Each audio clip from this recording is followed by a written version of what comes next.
Morning everyone! Welcome to my channel. Ngayon naman po ay nagtanim po tayo ng sayote.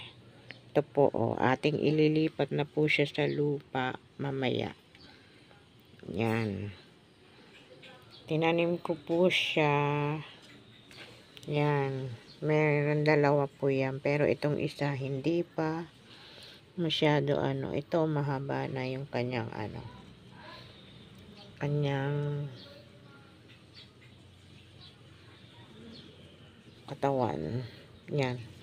So mamaya itatanim po natin siya sa lupa para lumaki.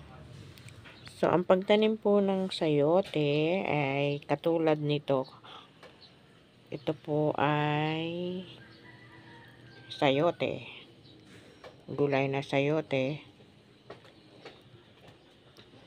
Dito po umaano yung buto niyan, dito po yan tumutubo.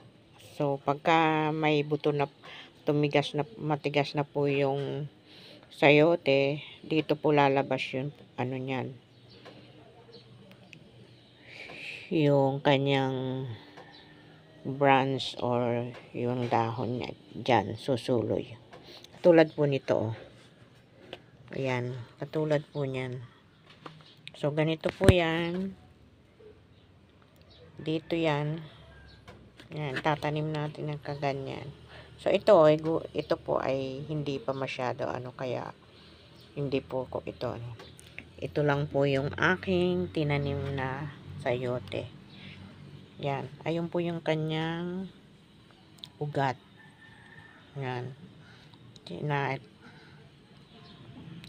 Po natin yan para lumaki.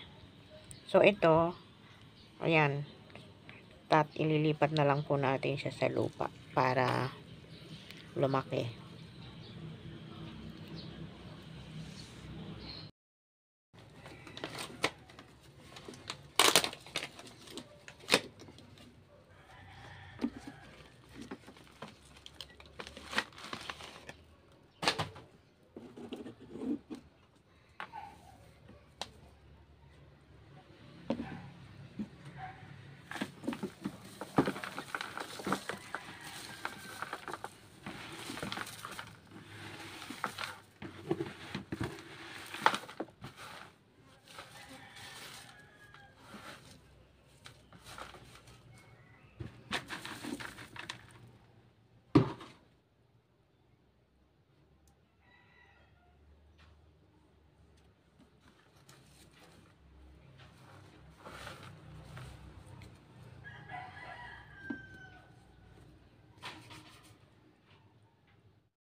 Ayan, na-transfer na po natin siya dito sa paso.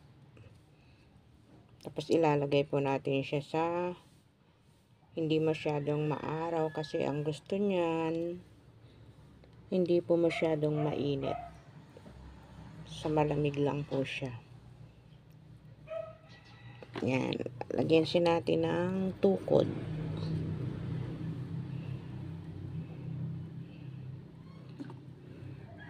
Yan, dito po natin siya patutulayin dyan sa puno.